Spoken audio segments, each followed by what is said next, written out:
सृष्टि का निर्माण कब हुआ कोई नहीं जानता। मानवीय सभ्यता का सैन्य शैन्य विकास होता रहा। मनुष्य खान पान रहन सहन आदि जरूरतों को पूरा करने के लिए प्रयत्न करता गया। इसी कालक्रम के दौरान विभिन्न महापुरुषों का इस धरा पर अवतरण हुआ, जिन्होंने मानव को जीना सिखाया। जैन धर्म की मान्यता अनुसार भगवान ऋषभदेव ने सर्वप्रथम मानव जाति को कृषि, मसी, असी आदि कई कलाओं से अवगत कराया। मानवीय सभ्यता के कदम चल पड़े। मनुष्य ने जीने की कला, उत्तरदायित्वता की भावना, आपसी संबंध, कर्तव्य एवं दायित्व, धर्म एवं अध्यात्म को सीखना प्रारंभ किया। विकास के इस शैशव दौर में ही शायद मानव बुरी प्रवृत्तियों और अवगुणों आदि की ओर अग्रसर होता गया। नशा भी उन अवांछनीय कार्यों में से एक था जिसे मानव ने अपना लिया। समकालीन महापुरुषों ने नशे से बचने पर जोर दिया और उससे होने वाली हानियों के बारे में अवगत कराया। भारत भूमि रत्न गर्भा धरा है। इस भूमि पर एक से बढ़कर एक महापुरुषों ने जन्म लिया और मानवता को श्रेष्ठ बनाने का प्रयास किया। इन महापुरुषों में भगवान महावीर, गौतम बुद्ध, गुरु नानक, स्वामी विवेकानंद, आचार्य भिक्षु, महात्मा गांधी, गणाधिपति श्री तुलसी, आचार्य महाप्रज्ञ और वर्तमान में आचार्य श्री महाश्रमण व प्रमुख समाज सेवी अन्ना हजारे के नाम उल्लेखनीय हैं, जिन्होंने अपने कृतित्व के द्वारा इस धरा को गौरवान्वित किया तथा मानव जीवन को सार्थकता प्रदान की। प्रकृति के भी अपने नियम होते हैं। यहाँ सुख के साथ दुख, मिलन के साथ विरह, जन्म के साथ मृत्यु तथा अच्छाइयों के साथ बुराइयां भी जुड़ी हुई है। यह शाश्वत सत्य है जिसे कोई नकार नहीं सकता। मानव ने अपनी बुद्धि से अनेक आयामों की ओर दृष्टिपात किया। पाषाण युग से लेकर परमाणु युग, अंतरिक्ष युग और रोबोट युग तक की विकास यात्रा उसकी बौद्धिक क्षमता की परिचायक है। लेकिन अफसोस, अच्छाइयों के साथ बुराइयों ने भी अपने पांव दृढ़ता से जमाए। हिंसा, लूटपाट, व्याभिचारिता, संवेदनाओं की कमी व नशे आदि अनेक बुराइयों को मानव ने अपनाया। आज हम बात करते हैं बढ़ते हुए नशे की। कोई भी बच्चा जन्म के समय नशे की आदत लेकर नहीं आता। यह आदत परिस्थिति व वातावरण की उपज है। स्कूल व कॉलेज आदि में बच्चा कौतूहल स्वरूप नशे को आजमाता है। एक युवक व्यावसायिक व्यस्तता से आई थकान अथवा पारिवारिक तनाव एवं परेशानियों को दूर करने के लिए सहज भाव से एक बार नशा प्रारंभ करता है तथा बाद में उसका गुलाम होकर रह जाता है। बढ़ती आधुनिकता का दम, साथियों की प्रेरणा आदि और भी बहुत सारे कारणों से व्यक्ति में नशा करने की भावना जागती है। एक दिन का प्रयोग उसके मन में ऐसी ललक जगाता है कि वह अपने आप को रोक नहीं पाता। उसके स्नायुओं की मांग बढ़ जाती है और अपना सब कुछ लुटाकर भी वह नशे की आदत को पोषण देता है। नशे की प्रवृत्ति किसी एक वर्ग, समाज या देश में नहीं है, पूरा विश्व इससे प्रभावित है। बीड़ी, सिगरेट, चरस, गांजा, भांग, अफीम, स्मैक, हेरोइन, मारिजुआना, हशीश, एम्फासमाइसिन, शराब, तंबाकू, गुटखा, न जाने कितने कितने ऐसे विचित्र पदार्थ हैं जो मानव जाति का विनाश कर रहे हैं। तो आइए आज अवलोकन करते हैं एक चलचित्र का जो वास्तविकता पर आधारित है।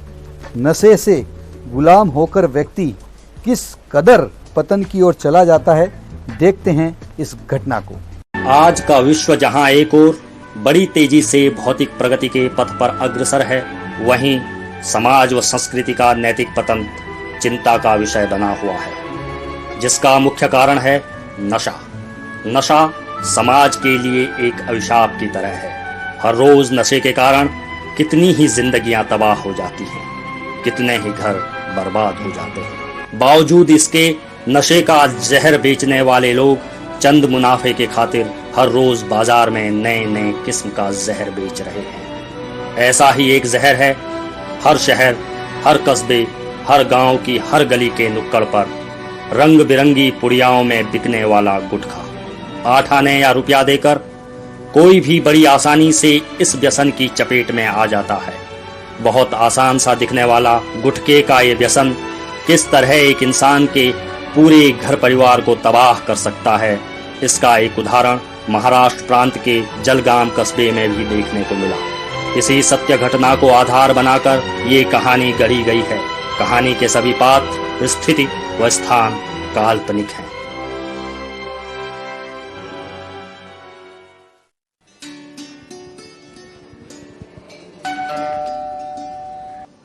शीला, दरवाजे पे देखना कौन है। शीला। हाँ हाँ सुन लिया। आपसे तो इतना भी नहीं होता कि उठकर दरवाजा खोल ले। नमस्ते। नमस्ते भाभी जी, मैं हमारे संत महात्मा घर में। हाँ, आइए।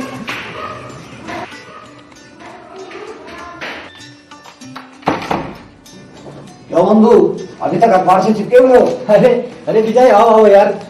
आज सुबह सुबह कैसा आना हुआ? बस इधर से गुजर रहा था, सोचा भाभी के हाथ का फेवरेट शरबत पीता जाऊं। आप लोग बैठिए, मैं आप लोगों के लिए शरबत बना के लाती हूँ। ठीक है भाई। विजय, तुझे नहीं लगता विजय कि तू आजकल ज्यादा गुटखा खाने लगा है? बहुत थोड़ा बहुत खा लेता हूँ, मूड बनाने के लिए। जहर तो जहर है, थोड़ा हो या ज्यादा। वैसे दिन भर में कितनी पुड़िया खा लेता है? बस यही 20-25। 20-25? तेरा दिमाग तो खराब नहीं होने लगा है? तू जानता है तू अपनी जिंदगी के साथ क्या खिलवाड़ कर रहा है? अरे छोड़ ना यार, क्यों दिमाग पर जोर डालना। भगवान ने जिंदगी दी है दुनिया का सुख भोगने के लिए, पर तू ये बात कहाँ समझेगा। तेरी तो आदत है बाल की खाल खींचने की। पर सोच ले प्यारे, जब ऊपर जाएगा तो भगवान भी पूछेगा कि मैंने तुझे जिंदगी दी, इतनी खूबसूरत दुनिया में भेजा, और तू बैरल लिफाफे की तरह वापस लौट आया। इसीलिए कहता हूँ जिंदगी बार बार नहीं मिलती, जो मजे लेने हो ले लो, ऐश करो ऐश। तुम इतने पढ़े लिखे होकर भी, समझदार होकर भी इस जहर को ऐश करना कहते हो? क्या तुम्हें नहीं मालूम इस गुटखे से कितने लोगों की जिंदगी बर्बाद हो गई है? ये गुटखा माउथ कैंसर जैसे भयानक रोग की जड़ है। अब कल ही अखबार में पढ़ रहा था, इससे नपुंसकता भी आ जाती है। हरीश और माधव के हाल तो तुमने देखे हैं, मुंह तक नहीं खुलते उनके। मैं तुम्हें आज आगाह कर देना चाहता हूँ, अगर तुमने ये बुरी लत नहीं छोड़ी, वो दिन दूर नहीं जब तुम्हें बहुत पछताना पड़ेगा। इसलिए कहता हूँ मेरे दोस्त, अपनी आंखें खोल और इस गुटखे तंबाकू से तौबा कर ले। आप लोग बातें कर रहे हैं कि झगड़ा, अंदर तक आवाज आ रही है। आप बहस बंद कीजिए और शरबत पीजिए। नहीं शिला, मैं इससे कह रहा था कि मैं भी इसकी तरह संत महात्मा बन जाऊं। लो, अब इसमें संत महात्मा वाली बात कहाँ से आ गई? जब से हम कॉलेज में थे तब से गुटखा खा रहा है। पता नहीं क्यों अपनी जिंदगी को नरक बनाने में तुला है। अपना नहीं तो अपने बीवी बच्चों का ख्याल कर। अरे यार, तुम तो सवारी ले जा रहे हो। भाभी लगता है मुझे चलना चाहिए। अरे भाई साहब, आप भी ना शरबत तो पी के जाइए। आज बहुत प्रवचन पी लिए, शरबत फिर कभी पी। आप भी ना कभी चुप नहीं रह सकते। आप बिना बात के नाराज कर दिया ना उनको। अरे नाराज होता है तो होने दे, वो अपने आप को अंधे कुएं में धकेल रहा है। मैं उसका दोस्त होने के नाते यह सब देखकर भी आंखें मूंद कर नहीं रह सकता। आपसे तो बात करना ही बेकार है।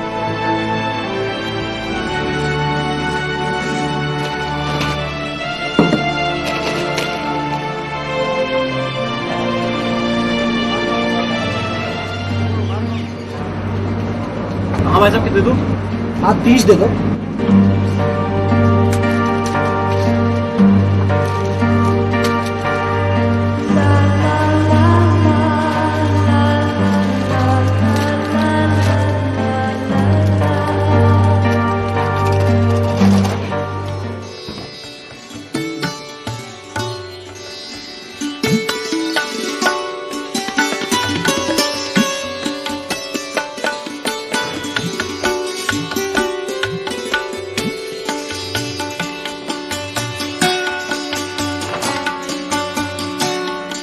गए आप? सुनिए जी, दिल्ली से मेरी बहन का फोन आया था। उसकी ननद की शादी है, हम सभी को बुलाया है। तो ये कहो ना कि दिल्ली जाने का प्रोग्राम बन रहा है। पर मैं ये सोच रही थी कि अगर दिल्ली जाएंगे तो वहाँ इतने रिश्तेदार हैं, सभी के यहाँ जाना होगा, बहुत खर्चा हो जाएगा। फिर खर्चे की तंगी भी तो है ना। कब की शादी है? अगले महीने की। देखते हैं, क्या पता तब तक बोनस मिल जाए। नहीं जी, इस बार बोनस के पैसों से मैं गुड़िया के लिए कपड़े लाऊंगी। और बच्चों को देखकर उसका भी तो मन करता होगा ना, मैं उसका मन नहीं मार सकती। आपके लिए चाय लाऊं क्या? हाँ यार, चाय पिला दो।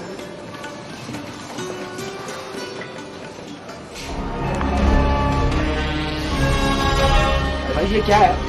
केले कैसे लटकाए हुए हैं? गुटके कहाँ हैं? भाई साहब, अब जहर बेचना मैंने बंद कर दिया है। इस गुटके ने कई आदमियों की जिंदगी बर्बाद कर दी है। अरे भाई साहब, केले ले जाओ, केले। अबे छोड़ यार।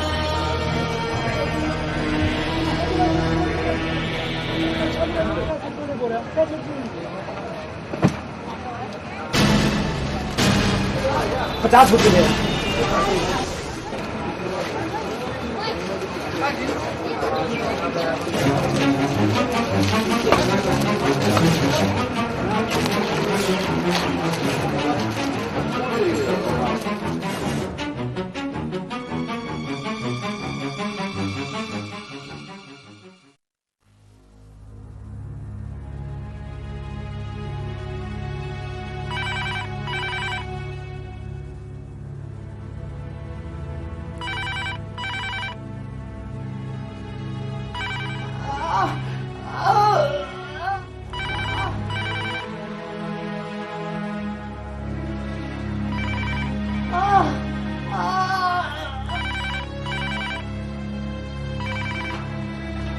हेलो, कौन? हेलो भाई साहब, मैं सुमन बोल रही हूँ। अरे भाभी जी, आप इतनी रात के फोन कैसे किया? भाई साहब, इन्हें पता नहीं क्या हो गया, इनके गले और मुंह में अचानक बहुत तेज दर्द हो रहा है और मुंह से खून भी निकल रहा है। मेरी समझ में नहीं आ रहा मैं क्या करूँ। भाभी जी, आप घबराए नहीं, मैं पहुंचता हूँ। अरे क्या हुआ? किसका फोन था? विजय के घर से फोन था, उसकी तबीयत अचानक खराब हो गई है, मुझे जल्दी पहुंचना होगा।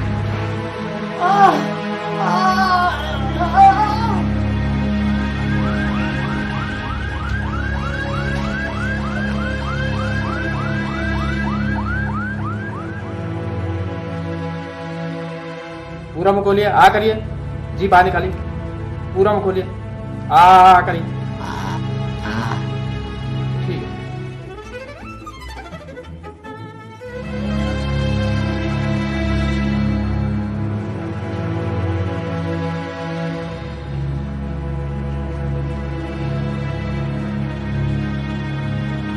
प्रवीण जी, आपको डॉक्टर साहब बुला रहे हैं।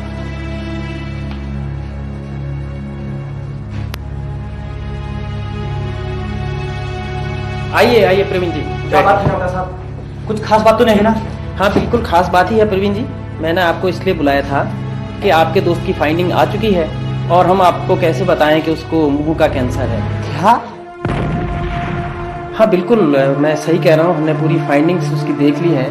प्रवीण जी, इन्होंने यहाँ आने में दरअसल बहुत देर कर दी है।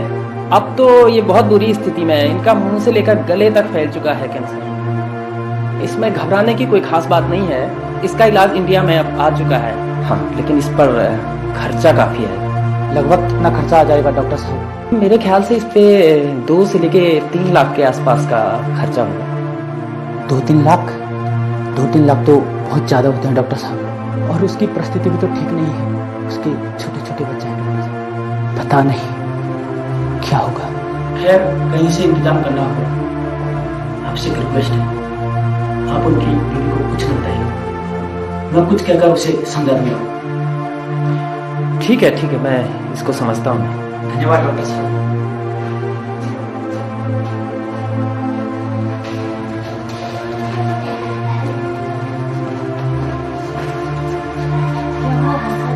कुछ नहीं, डॉक्टर साहब कह रहे थे कि मुंह में छोटा सा थैला पड़ गया था जो अचानक फूट गया। घबराने की कोई बात नहीं है, तुम लोग घर चलो, मैं उसे लेकर आता हूँ। ठीक है भाई साहब।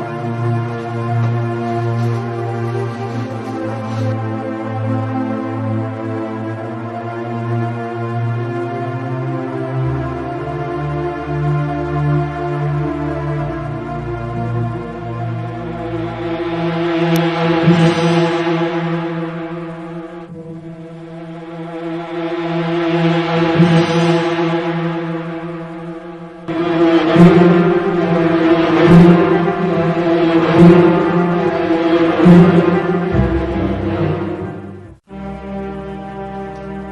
मम्मी पापा कब आएंगे? मम्मी मम्मी पापा को क्या हुआ? कुछ नहीं हुआ बेटा, पापा को कुछ नहीं हुआ। पापा आते ही होंगे। तुम लोग जाओ अंदर जाके खेलो, मैं तुम्हारे लिए खाना लाती हूँ, ठीक है? जाओ।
पापा आ गए, पापा आ गए, पापा आ गए।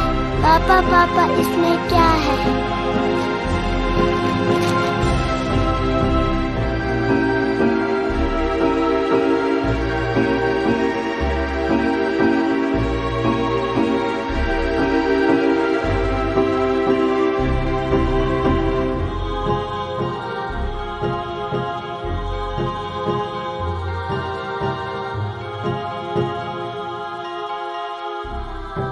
आ गए आप? इतनी देर कहाँ लगा दी? अब तबीयत ठीक है आपकी? तबीयत अब बिल्कुल ठीक है, इसीलिए हॉस्पिटल से थोड़ी देर के लिए ऑफिस चला गया था। मम्मी मम्मी ये मिठाई मुझे नहीं दे रहा है। मिठाई? ये आज मिठाई लाने की क्या सोची आपको? वो आज बोनस मिल गया था इसलिए। बस पैसे आए नहीं कि अनाप शनाप खर्च करना शुरू। आप हाथ मुंह धो लीजिए, मैं खाना लगा लूँ।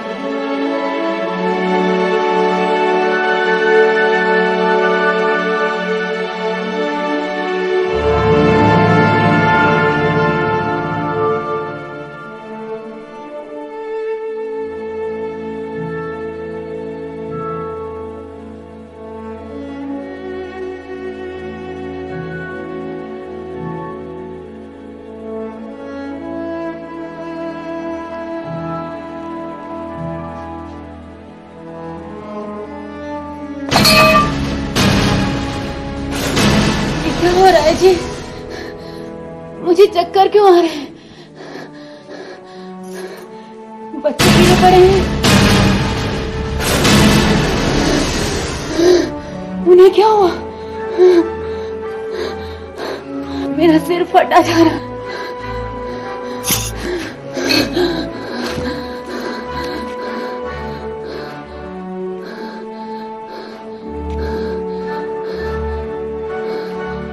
कुछ नहीं हुआ सुमन, कुछ नहीं। मुक्ति मिल रही है। मेरे दुष्कर्मों को तुम सब लोग भोग रहे हो। मुझे माउथ कैंसर है और मैं तुम लोगों को अकेले छोड़कर भी तो नहीं जा सकता ना। मेरे मरने के बाद तुझ पर कोई अत्याचार हो, मैं ये सहन नहीं कर सकता। इसलिए मैंने इन पेड़ों में जहर मिला दिया था।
आपने अभी एक सत्य घटना पर आधारित फिल्म एक चुटकी जहर देखी, जिसमें विजय नाम का एक युवक तंबाकू के कारण उत्पन्न परिस्थितिवश न केवल स्वयं अकाल मृत्यु को गले लगाता है, बल्कि अपनी निर्दोष पत्नी एवं मासूम बच्चों को भी काल के मुंह में धकेल देता है। विजय ने कभी सपने में भी नहीं सोचा होगा कि उसका यह शोक एक दिन उसके सारे परिवार के शोक का कारण बन जाएगा।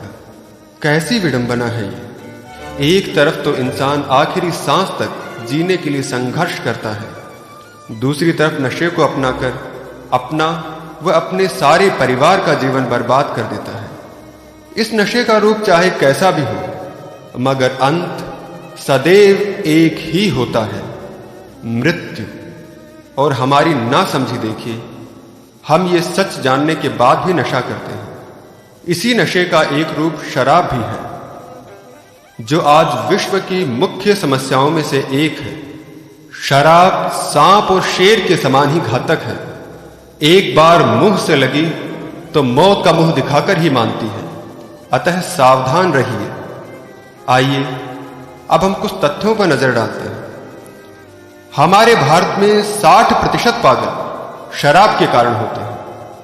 विश्व की सालाना कुल मौतों में से 20% मौतें केवल शराब के कारण होती हैं। भारत में 14 खरब रुपया हर साल नशे की होली में फूंका जाता है। हर 5 में से 1 मृत्यु का कारण तंबाकू होती है।